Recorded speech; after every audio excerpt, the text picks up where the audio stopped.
Why do some people stay calm, even when others insult, criticize, or ignore them? Why you keep replaying every little comment for days? Ethan was one of those people who felt everything too much. A rude message could ruin his morning. A cold look could stay with him all afternoon. One sarcastic joke could echo in his head long after everyone else had forgotten it. On the outside, he smiled and said, "It's fine." But on the inside, he carried a storm of overthinking, hurt, and silent arguments he never dared to speak. What Ethan didn't know was that a quiet realization, hidden in plain sight, was about to turn that storm into still water, and it might do the same for you. Every morning, Ethan squeezed into the same crowded train, surrounded by headphones, coffee cups, and tired faces scrolling through their phones. His own phone buzzed non-stop work emails, family texts, social media notifications, all demanding tiny pieces of his attention. At the office, he looked like he had it together. Clean desk, easy smile, tasks finished on time. To everyone else, he was doing fine. But inside, his mind was anything but calm. A raised eyebrow from his manager replayed like a warning. Two co-workers whispering and glancing his way felt like an attack. A delayed reply from a friend turned into a story of rejection. Outside, the day looked ordinary and harmless, but inside Ethan, every small moment felt dangerously sharp. It usually started with something small.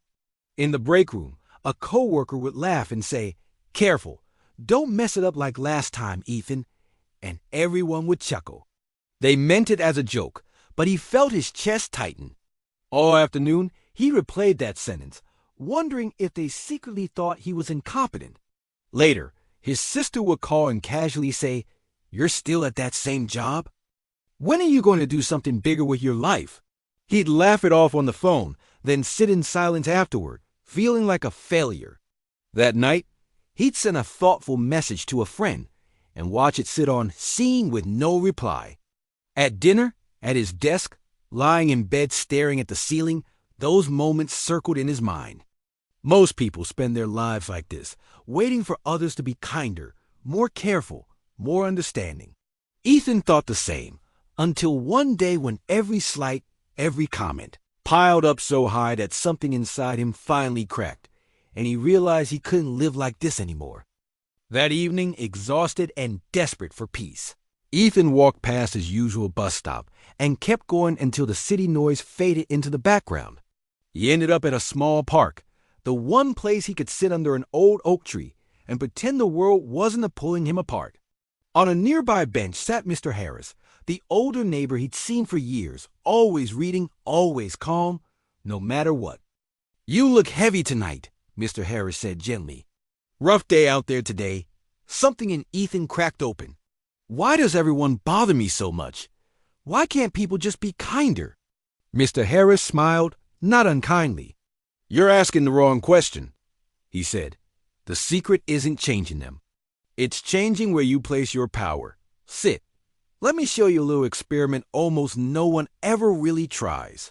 Mr. Harris reached into his bag and pulled out a small, clear plastic cup, then walked with Ethan to a drinking fountain nearby. He filled the cup with water, took a tiny packet of salt from his pocket, and sprinkled it in. "Taste it," he said. Ethan sipped, winced, and pulled the cup away. "That's awful." Mr. Harris nodded, then motioned toward the small lake at the center of the park. Together they walked to the edge. He poured the salty water into the lake. Ripples spread and disappeared. "Now," he said softly, "imagine tasting this water." Ethan frowned. "It wouldn't taste salty." "There's too much water." "Exactly," Mr. Harris replied. "The salt is other people's words, actions, and moods. The cup is your mind when it's small, taking everything personally. The lake is your mind when it's deep. The same salt can't poison it." Something clicked. He had been living like the cup cramped, reactive, easily overwhelmed. "You don't need to stop the salt, Ethan," Mr. Harris said. "You need to become the lake. Stay, and I'll show you how." Mr. Harris sat back on the bench and spoke slowly, as if choosing each word with care. "First," he said, "separate what happens from the meaning you give it. People's words are just sounds. You decide what story they write inside you. Ethan listened, frowning. Second, stop handing strangers the remote control to your emotions. Notice when one comment suddenly owns your whole day. Ethan thought of the break room joke, the unread message. Third, Mr. Harris continued, grow bigger than the moment.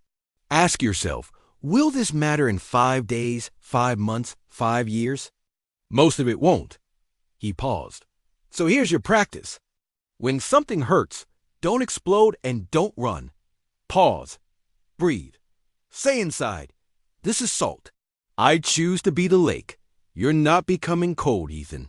You're becoming steady enough to stay kind, no matter what. Over the next few days, nothing on the outside changed for Ethan. The same coworker made the same careless jokes. His sister still hinted that he wasn't moving fast enough in life. Friends still took hours, sometimes days, to reply. But inside, something small and quiet had shifted. The sting still came at first, like a spark in his chest. Only now, Ethan would pause, breathe, and whisper to himself, salt. Be the lake. He could almost feel the words losing their grip, sinking into something wider and calmer. Before, he carried every comment like a fresh wound. Now, he watched them dissolve into a deeper sense of worth. Other people hadn't changed. His peace no longer depended on them. The world will never run out of salt opinions, judgments, careless words. The question is, will you keep living like a fragile glass or become a quiet, deep lake? Try this practice for 1 week. When something stings, pause and say, this is salt. I choose to be the lake. Share your experience below and share, and subscribe for more peaceful stories.